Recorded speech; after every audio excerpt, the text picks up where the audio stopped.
Two teenagers wouldn't show up on the fleet's radars even if someone did track them. They'd give off signatures no different from birds, and should anyone catch sight of them from the deck, their black and white camouflage would blend in with the dark sea and breaking waves.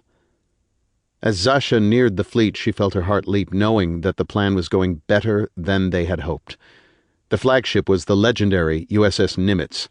2 carriers was a feat. 3 carriers was a miracle. Of course, the carriers were surrounded by a host of defensive ships and air cover, but that was what Zasha and Fyodor were for. Zasha checked the GPS on her wrist. Everything hinged on being in just the right place. She glided around a tall, blocky cruiser. The USS Princeton, she noted, the names drilled into her by her trainer, and moved farther back into the group. She checked the GPS again. Just about right. She made an adjustment, flying 200 yards to her right. Fyodor had a range, a diameter of just under 26 kilometers. Zasha hovered in place and pulled a syringe from her hip pouch. It was already filled, and she checked it for air. "I'm ready," Fyodor said through a tense jaw. They both knew the pain he'd feel. Maybe she knew it better than him. Her mind was clearer while it was happening. "You're going to be a hero." She jabbed the needle into Fyodor's shoulder and depressed the plunger. He strained, his whole body going rigid. She gazed up at the stars, waiting for the inevitable, and then she saw it.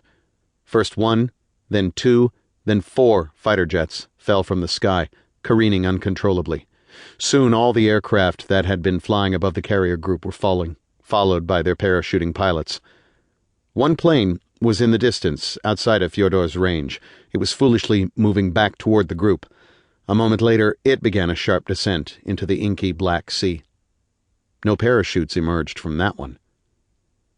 Every ship was dark. Every door light, every cabin window, every beacon, everything. It was just like Zasha had imagined, and it thrilled her.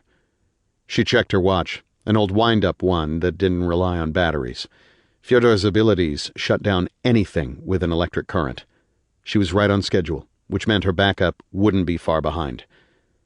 32 backfire bombers were coming at the carrier group, flying low over the ocean, using strategies not seen since the Second World War. It was an old admiral who had come up with the plan, or so the story around training camp went. In World War II, torpedo planes would fly low to the water, hoping to dodge the incoming anti-aircraft fire, and then drop their torpedoes. The problem now was Fyodor's dead zone. The backfires needed to get their projectiles through the bubble without entering the dead zone themselves.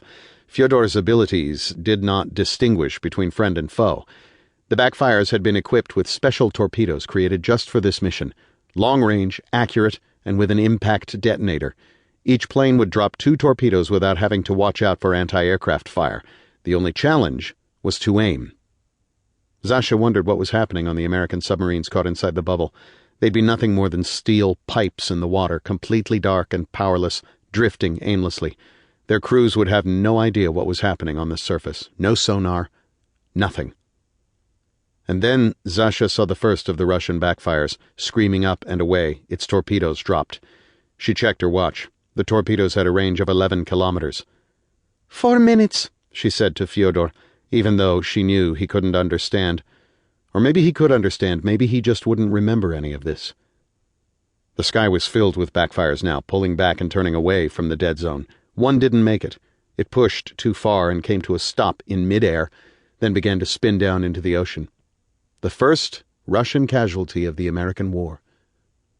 Fyodor was writhing in his harness, the powerful drugs amplifying his abilities and wreaking havoc on his mind.